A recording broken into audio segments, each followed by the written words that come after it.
Mira, ese es un tema, yo creo que profundo, de definiciones del tipo de país que queremos. Indudablemente, la aparición de organismos autónomos en la vida institucional del país obedece a una serie de problemas que en su momento se trataron de resolver y se trataron de, digamos, de definir por un rumbo y por una ruta que, en mi opinión, le ha dado un resultado positivo a México. Creo que como ejemplo de esto podemos hablar de la autonomía de Banco de México. Hay que recordarle a la gente que Banco de México obtuvo su autonomía precisamente después de terribles crisis inflacionarias que se originaban por la falta de capacidad del Banco de México de decidir la política monetaria ajena a la política financiera que definía el gobierno de la República, de manera que se generaba un conflicto de interés. Eso es lo que orilló en un primer momento a tener autonomía en el Banco de México. Un segundo ejemplo de fortaleza institucional en el país, que en mi opinión ha sido incluso ejemplo en el mundo, es el caso del Instituto Federal Electoral, hoy Instituto Nacional Electoral, que anteriormente era una dirección general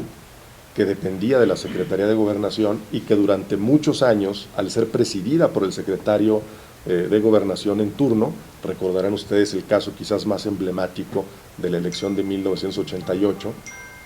donde Manuel Bartlett estaba a la cabeza de este organismo electoral, como secretario de Gobernación, llevó al país a definirse por un organismo autónomo que organizara las elecciones. Y después de eso podemos ir citando ejemplos uno a uno, el caso del organismo garante de transparencia, de información, de datos, de manejo, digamos, de la información pública gubernamental. Tenemos igualmente el caso de la Comisión Nacional de Derechos Humanos, tenemos el caso de los organismos reguladores en materia de telecomunicaciones, tenemos el caso de la competencia económica, igualmente, en fin, hay una razón de imparcialidad y de fortaleza institucional detrás de cada una de estas decisiones. En lo personal entiendo el llamado del presidente, me parece que el Congreso tiene que ser muy responsable en esta definición, y aterrizándolo al caso de Durango, me parece que vivimos una situación en donde igualmente nos debe de llamar a la reflexión en ese sentido. Nosotros recibimos del Congreso del Estado un ajuste presupuestal que deriva evidentemente en la transformación de algunos de estos organismos o la incorporación de estos organismos autónomos anteriormente a la, pues digamos, a la estructura del gobierno del Estado. Nosotros lo acatamos como una medida de restricción presupuestal, pero ponemos sobre la mesa, así lo dijo el gobernador y así lo reitero yo en este momento, que la principal finalidad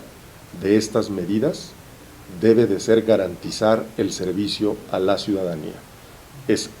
el interés que debe haber detrás de todo esto, incluyendo la parte de la austeridad y la restricción presupuestal, es que esto no vaya en demérito del servicio de la ciudadanía. Entonces, lo que se puede hacer desde el gobierno del Estado, frente a una decisión del Congreso,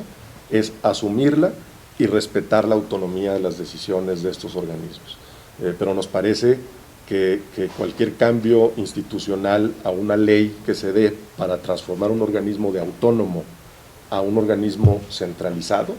en la administración pública, tiene que pasar, en el caso del Congreso, no solamente por pensar en un ahorro por ahorrar, sino en garantizarle a la ciudadanía la efectividad del servicio. Secretario, en el tema de la nómina